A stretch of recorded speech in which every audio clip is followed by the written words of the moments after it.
Welcome back to the deep dive. So, if you spend any time, exploring consciousness, spiritual growth, Yeah.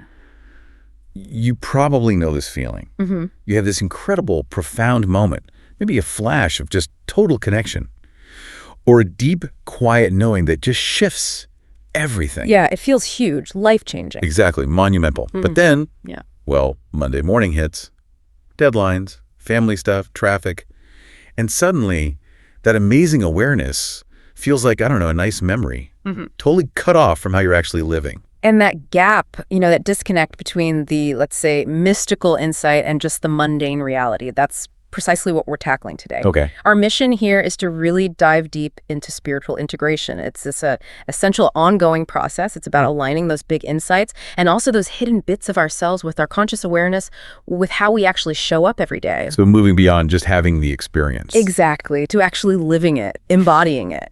Right. And this isn't just like adding another spiritual practice to the list, is it?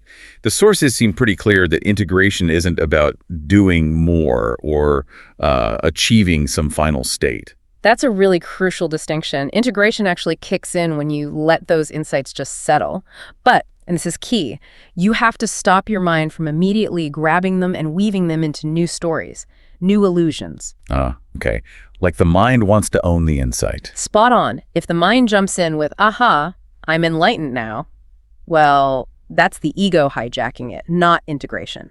The real goal is embodying that awareness in practical, grounded ways, with humility. Okay, let's unpack this a bit more. We often hear about the breakthrough, the aha moment as being the main event. Why do these sources insist on all this, well, seemingly hard work after the awakening?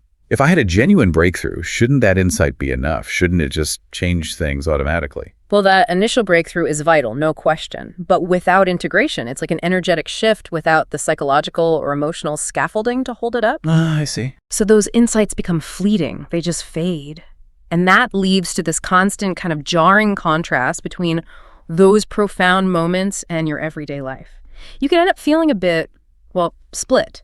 Like you're living in two separate worlds, and neither feels entirely solid. The person who can sit peacefully in meditation for an hour, Yeah. but then totally loses it waiting 5 minutes in a queue. Exactly that. And the material we looked at is pretty stark about the stakes here. They are actually really high. Integration grounds these experiences. It builds emotional resilience, fosters real growth. Okay. But if you skip this step, the danger is, well, it's serious.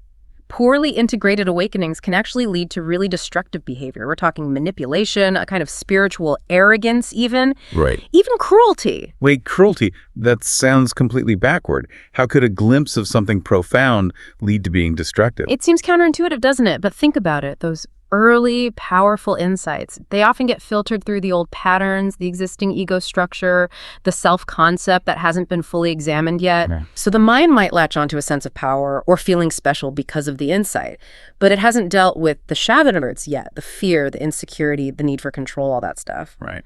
When that kind of ungrounded insight meets an unintegrated ego, yeah, the results can be pretty damaging. Someone might start justifying harmful actions using their higher awareness as an excuse. Wow. So integration acts as the bridge. It makes sure those deep realizations actually guide your everyday choices and behaviors. Whether you're in a board meeting, dealing with criticism, or just deciding how to talk to the cashier at the store, it connects the dots. Okay, let's shift to integrating the inner landscape then. Yeah. Because it's not just about looking up towards the light, right? It's also about looking inwards into those maybe darker corners. Our sources really stress integrating repressed or hidden parts of ourselves. Yeah, and what's really interesting here is this clear acknowledgement of these aspects we've pushed away, things we suppressed or disowned, maybe because of trauma or conditioning, stuff from way back. Spiritual integration isn't about getting rid of those parts. It's about encouraging them to find healthy ways to be seen and contribute. It's about wholeness. Towards wholeness, I like that. And to make this more concrete, the material points towards frameworks like internal family systems, IFS. Yes, exactly. IFS offers a really practical map for this kind of inner work.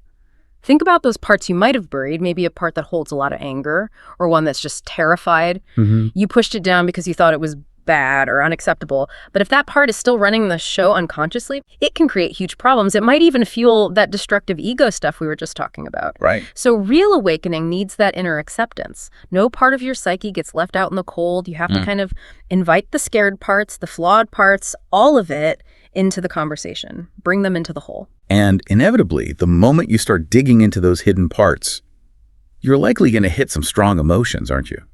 Grief, maybe old trauma stuff, resurfacing, fear, maybe even overwhelming joy sometimes. Emotional processing seems key here. Oh, absolutely critical. You can't just bypass it with, positive thinking or spiritual platitudes. That's the spiritual bypass trap. These feelings need to be fully felt, processed. When they are, they stop being these disruptive forces and actually become valuable sources of energy, information. They deepen your self-awareness, your empathy. Okay, so we accept the parts, we feel the feelings. But how do we actually anchor these huge, sometimes really destabilizing insights and emotions in our bodies? The sources talk a lot about somatic practices. This is so important. It's where we ground the insight in the body's own wisdom. Somatic practices could be mindful movement like yoga or tai chi, or something really simple like just focusing on your feet, walking on the ground, or literally touching the earth. These aren't just exercise. They actually help train the nervous system to hold and stabilize the big energetic shifts that come with spiritual insights.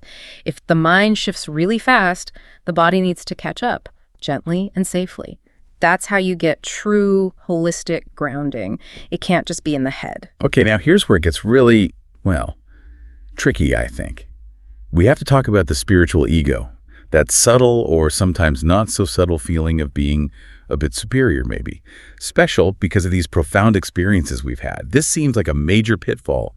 It needs a lot of discernment. It really does. It's a common trap, especially in the early stages after an awakening experience. You feel like you've reached this unique state, that elevates you somehow. Yeah. But what true integration reveals is actually the opposite. It's this profound and frankly humbling recognition that that everything is already present and complete. You aren't becoming special. You're just realizing what was always true for everyone and everything. So the insight itself is universal, not like a personal achievement badge.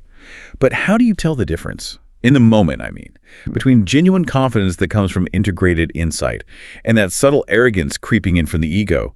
That line feels razor thin sometimes. That is the daily practice of integration right there. The real marker, it's humility and how you behave. Okay. If your insight makes you need to put others down or makes you feel separate from the messy parts of life, that's probably the ego running the show. But if it leads to deeper compassion, a willingness to keep learning, maybe even admit when you're wrong, that's integration. It teaches you these insights aren't your personal property, they're universal truths. And the place this gets tested most immediately, most intensely, is probably our relationships. They really do act like mirrors for all our unresolved stuff, don't they? Conscious engagement there seems vital. Absolutely. If you want to see where integration is needed, look at your relationships. They are the ultimate crucible, really. They force you moment by moment to practice patience, authenticity, all of it. So what does integration look like in a relationship? Well, it could mean practicing compassion even when you feel triggered. Or learning to set necessary boundaries, but doing it with clarity and kindness, not aggression, sometimes. Sometimes integration means recognizing that a dynamic isn't healthy anymore and it needs to change or even dissolve to honor everyone's path. It's not always about staying. Right, that makes sense. And one more point on discernment. What about those huge sudden epiphanies? Should someone just, quit their job and move to an ashram based on one amazing peak experience? That's a really important question, and the sources warn against that kind of impulsivity. Not every peak experience should be acted on immediately. Why? Yeah. Because these experiences can still be colored by our own wishful thinking or maybe some leftover ego inflation. Yeah.